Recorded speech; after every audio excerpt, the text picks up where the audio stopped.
So you've unlocked Steelpath and you progressed in the game and you've quite a decent amount of gear in Warframe and you're ready to put your skills to the test. Well, look no further as this piece of shit, buggy but amazing and fun game mode that I love and hate at the same time will 100% test your skills, because holy shit, does it get chaotic very quickly with a full squad and even solo. So the way this video is going to be structured is I'm going to go over everything that you need to do this at a basic level and then everything that you need to do to get to level cap in this game mode. Why this game mode specifically? Good question. It's a great platinum farm, like really good, and I will make a video about this in the future, but I get this question a lot on my streams, and the Thraxes in this game mode drop Arcanes, which sell for a decent amount of platinum. And we're going to go over the builds and weapons and everything that is required, then the mechanics of the game mode and some tips and tricks to get to level cap comfortably. Now, after I've edited this video, I just wanted to come through and add something quickly. I just want to make a quick apology for how long the video is. I do like to keep my videos short and to the point, but there's just so much to talk about in this type of video, and I tried my best to keep it short. I hope you guys enjoy. Hit that like button and don't forget to subscribe. Two disclaimers here. This game mode is a gear check and it will be expensive if you're wanting to go to level cap and also just do this comfortably. So please understand that it will take a lot of grinding to get to. However, it is worth the grind in my opinion. And of course, that is pretty much what every Warframe player works towards. And number two, ignore the pink ash. It's what happens when live viewers say no balls. Anyway, let's get into it. So going over the frames, here is the thing about this game mode. It is quite a good idea to go into this game mode with frames that are quite independent. Frames that have invisibility. A good two examples are Octavia and Ash. These are the two main frames we're going to be going over in this video, because these are the two ones that I would play and I do play. So you don't have to use this. You can go Zaku, or you could go Revenant, or something else that works well in Steelpath that you know will be tanky. You don't have to go invisibility. I play Ash or Octavia because it's for min-maxing and trying to get to level cap comfortably. Even at level cap, you don't have to.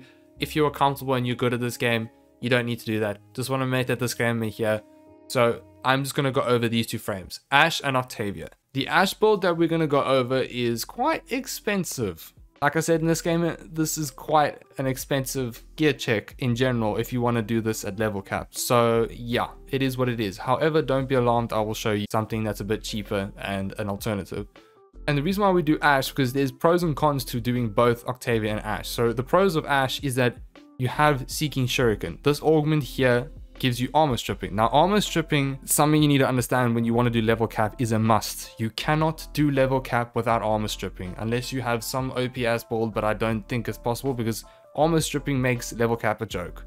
That is something you need to understand, that because level cap is actually not that scary. It's actually not that hard, and it's not, it just sounds scary because you see like 9999 enemies, but it's not that hard when you have armor stripping. And so what you want to do when you build for this Ash build is you want to have as high duration as possible. Why? Because you want your invisibility. Invisibility is important. Invisibility is king when it comes to defense. You cannot get hit if you're invisible unless you get caught in crossfire or the enemies are alerted by noise, but just keep moving, okay? Invisibility, you want high duration, then you want Seeking Shuriken. Now you only need 130% strength to do 100% armor reduction on your first ability. So if you do not have Zarta's Whisper, this is a very good subsume by the way, then that's fine, because then you can just at least have armor stripping. Zarta's Whisper just gives you a big damage buff. Why we use Arcane Energize. Now I know like you're gonna see Arcane Energize and be like, ooh, expensive, but you only need like a rank 0 or up to a rank 3. In fact, you don't actually need Arcane Energize, but it really helps. It really does help, especially for this build.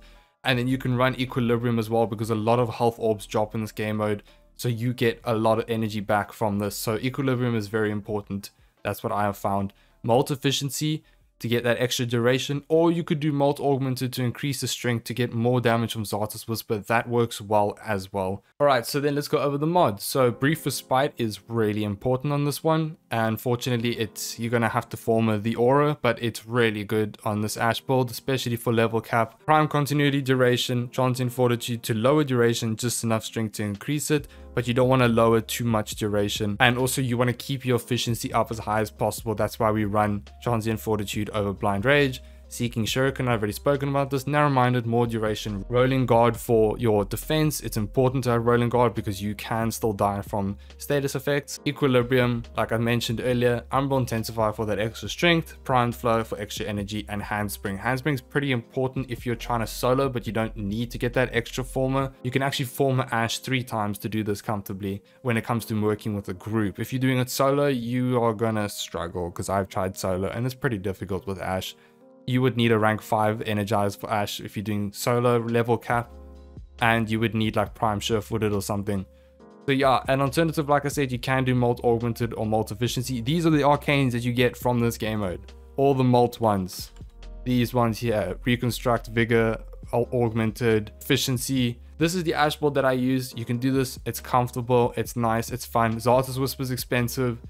And also Arcane Energize is expensive. You can change it out as well. You can run both molts instead of an Energize. Now let's talk about Octavia before we get into the weapons that are used. So Octavia, brain dead frame, honestly, but she's just insanely overpowered. Basically all you want to do is you want to get highest duration possible. I'm not going to go over the mods too much. It just, you can copy and paste. The aura can change to Brief Respite, but you don't actually really need it because, well, it's Octavia. She just infinitely scales. So you want to get some decent range, high duration, and you just want to spam your first 3, all your abilities and just spam crouch. That's how you play Octavia, and then you kill everything in your path. Now when it comes to Amanda Chord, just do this, just copy and paste this. It's just every first note for the blue and every first note for the white. So yeah, that's all you need for the Amanda Chord. And now here is where I'm going to explain, before I get into the weapons, I'm going to explain the focus schools and where the pros and cons from Ashe and Octavia are. So like I said, when it comes to Steelpath, armor stripping, very important. Now remember Ashe, you have armor stripping from your first ability because Seeking Shuriken. Octavia doesn't have armor stripping in any of her abilities. So that's a problem. So as Octavia, you would need to run Inaru, and you would have to do Caustic Strike. Now Caustic Strike, if it's maxed out, which I haven't maxed out, Caustic Strike can be used to armor strip enemies, and that is the best way that you're going to do it, because why? You're going to armor strip the Thraxes and one-shot them. Now the problem is it's best to run Madurai for this game mode so that you can kill the Thraxes quickly. Then they go into their Spectre form, and then you have to kill them with your amp. So amps are really important in this game mode. So Caustic Strike is going to have to be used on Octavia, which is fine, it's not a problem, but just understand that you will not be able to kill the Thraxes as fast as people that are running Madurai. However, you can spam this ability, and I'll explain why the synergy of spamming it now to lower your energy to do more damage with the Amp Arcane, which we're going to go over after we do the weapons, and it will all make sense. I know it's a lot going on, it's just back and forth, but just it will all make sense in the end, and I'll explain everything. So just bear with me and stay with me. Now that we got the focus school for Octavia out the way, let's go over Ashe. Ashe is just Madurai, the normal, nothing changes. You use Contamination Wave, you spam that ability, and Void Strike and do more damage. You don't actually have to use Void Strike. Contamination Wave just helps a lot more. So now that we've gone over the focus schools and what you need for the focus schools, by the way, those abilities that I've showed, you do need those. It's very, very important. I just don't run Inaru a lot, so that's why I haven't maxed it out. I mainly run Madurai. Now, we're going to go over the weapons. Fenrir. Need I say more? And the Latum. It's insanely overpowered. I'm not going to go over too much in detail and too much in depth. I'm just going to show you the build. You can copy and paste it. It doesn't have to be this exact weapon. It can be anything. It doesn't matter. The Fenrir and the Latum are kind of a pain to get. However, I would say get the Latum first, because the Latum literally carries you straight through to level cap, no problem. Even the Fenrir does as well. So get 1 or 2 of the Incarnon weapons. They help drastically, and yeah, so you can use another weapon that you feel comfortable in going taking to level cap, or in Steelpath as well. That works fine. Please understand that my builds are templates. They don't have to be stuck directly. It's just something that for you to get an idea of what works. And when it comes to the Latum, I'm an avid Latum fan. It works insanely well. I have a Riven, okay, so you don't need to run Corrosive Heat. You would run Viral Heat. That would work. Or you would run Viral Slash. So that's what you do if you don't have a Riven. So run Viral Heat. Instead, I'm just using Corrosive because my Riven gives me electricity. Now, this is a very good build. Will take you straight to level cap, no problem. Now, when it comes to the melee weapons, this is where it gets slightly pricey because Glaive Prime. Glaive Prime is not necessarily needed. Why? Because you can just take the Latem and just do AoE clear and kill all the enemies because the Latem makes that a joke. But if you want to min-max and you want to get to level cap, the Glaive Prime for Grineer and then Serrata for Corpus. The reason why we do Serrata is because it's Force Toxin proc, so it just goes straight to the shields, to the little teeny tiny bar of health, and just insta kills all the Corpus enemies. The area can be occupied by either Grineer or Corpus. It changes between the time zones. I don't know the times in exactly how it works. It could be either or factions, and then you just swap out the weapons for each faction. Serrata, this is the Serrata build that you want to run. It works insanely well. If you don't have the prime mods, just use the normal variants. This goes for the Warframes and other weapons as well. If you don't have the prime mods, just go for normal variants. It'll work well. These weapons are pretty much just carry you straight through to level cap, no problem. When it comes to the Glaive build, this is all you need. You only need 2 Former. This is the build that you can get. It's pretty much the exact same as the Serrata. Nothing really changes as much. You want to do Amalgam Organ Shatter. That also helps insanely well. Otherwise, just normal Organ Shatter as well, especially for the Serrata as well. Glaive and Serrata are absolutely needed when it comes to your melee weapons. Now that we got that out the way. Alright, so now that we got the weapons out of the way, please understand, like I said, they're just templates. You can use another weapon that you feel comfortable. Just test and see what works well. Now that we've done that, we got a couple more things to go over in terms of the gear. I know it's a lot, but just bear with me. This is what is needed, because if you get this, it's used for everything in content as well. So if you work towards this, you can do a lot in this game. Operator Arcanes. This is important. Very important in how this game mode plays out. Now, I will make a video explaining everything about the best operator arcanes and the best amp arcanes, but basically you want to run a 177 or a 777, right? You want to use either one of these. That is the Proper Scaffold, Certus Brace, Raplak Prism, or the Clamora Prism, Proper Scaffold, and Certus Brace. Now, the 777 works really well in this game mode, and the best operator arcanes to use, without a doubt, Magus Lockdown, Magus Repair. In fact, you don't even need to max out Magus Lockdown, you need to max out Magus Repair, in my opinion. Magus Lockdown is extremely useful, and especially when you learn how to use this thing, it works very well.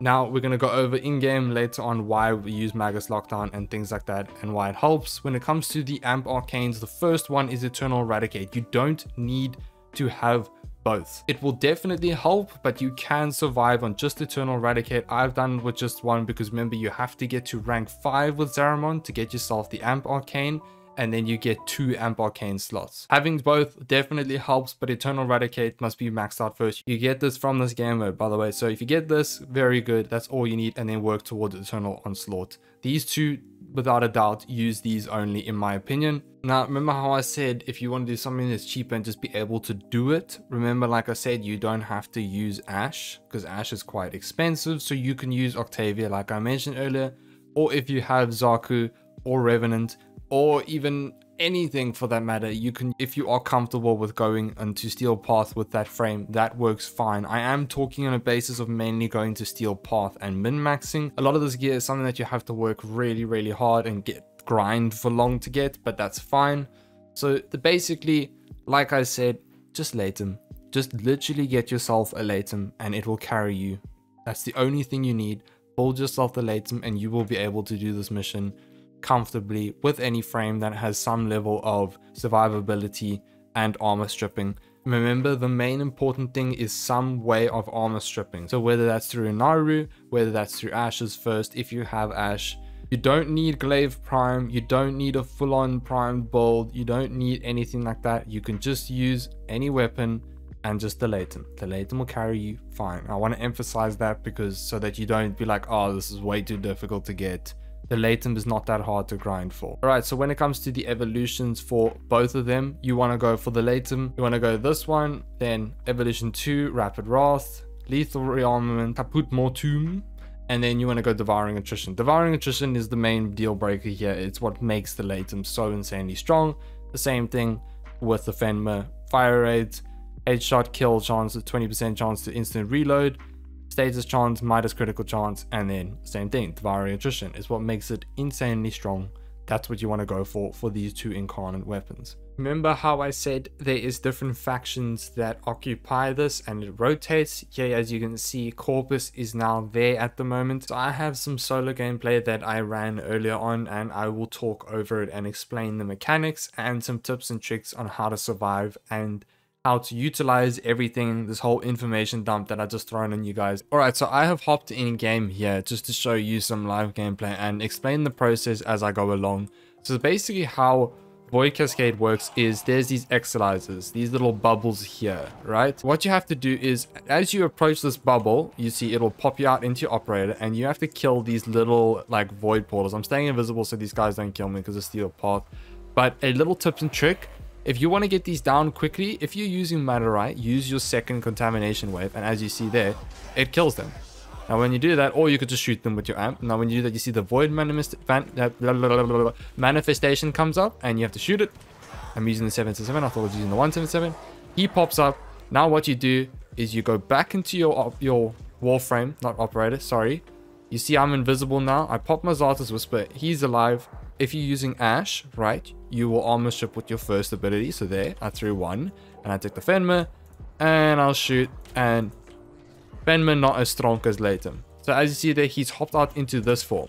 Now in this form, what you would do is you would hop back out, you would go 1, 2, 3, and like that. The reason why we do that 3 contamination wave is if you look at Eternal Onslaught stats, it says you will get more critical chance for lower energy that you have. So you want to waste all your energy when you try and kill them, so that you can, hey, I got a parallax, so that you can kill the Thraxes faster, which is why using Madurai is quicker than doing a Naru. So if you're doing Octavia, what you would do is instead of hopping back into your Warframe to armor strip and shoot, you would stay in your operator for 1 second, press 2 with Caustic Strike, armor stripping them, and then you would kill them. But the point is you need to armor strip the Thraxes. Now, how this game mode works is, you see in the top left, the bar under the minimap is, there's the bar that's going down. The threat says it's menacing. Basically, what happens is the more exolizers you get and you keep alive, the less that bar goes up. And also you need to kill enemies in the circle. So if you kill the enemies inside the bubble, like I was saying, I got distracted. Now let me use the latent Incarnon form. Pop Zarta's Whisper, pop this. See here, you see there, it charges that up. Look at the bar there. As you kill them, it will slowly just increase the bar. Now the whole point of this game mode is to keep these exolizers up. So basically how you do it quickly is you do that, you go there, 1, kill, dead, pop that, dead. And yeah, that's it. That's pretty much how simple it is. Make sure that you're invisible, make sure that you armor strip, make sure that you are moving consistently, make sure that you are killing enemies inside the zone. As you can see, the exolizers spawning in the next 25 seconds on the top left. You can see how the latent just absolutely makes this a joke and a half. Now, as you can see, sometimes the Thraxes go for these guys here, so you just gotta make sure that you watch out for them. There we go, he dropped Cascade overcharge, easy. Next one spawns, you use your portals. Now, sometimes you get stuck. This game mode is very, very glitchy. It's very frustrating. So yeah, there we go, emergence renewed, another arcane drop. So the tips and tricks that I told you, remember about Magus lockdown? Yeah, look here. All of them are locked down. Why? It creates a mine that tethers them and CCs them. So basically, when life gets hard in this game mode, you basically just want to spam your Void Sling and you will Magus lock down all these enemies. Take your glaive and everything's dead. Okay, I'm about to die because I'm not being invisible. The point is, make sure that you use your glaive and your Serrata if you are using the end game and you're min-maxing and things like that to add clear, because it saves Incarnon. But look how easy everything dies if you get these weapons with these builds. And when it comes to doing groups, here is my recommendation, which I found that works and which is what we've done to get to level cap and works extremely well. So I'll just play in the background while I talk and rant on about this. Basically, as you can see here, how the exolizers start moving into different rooms. So the best thing, if you are using an organized pre-made group, is to do a 2x2 split. Okay, take 2. That was awkward. So like I was saying, I got a little bit rough there. And as you can see, I've just started this freaking game mode. And I'm playing solo, so yeah. But basically how it works is a 2x2 split, and what that's going to mean is there's going to be 2 people that are going to be focusing on getting the new exercises and 2 people that are staying back, making sure that you build up and keep the bar up.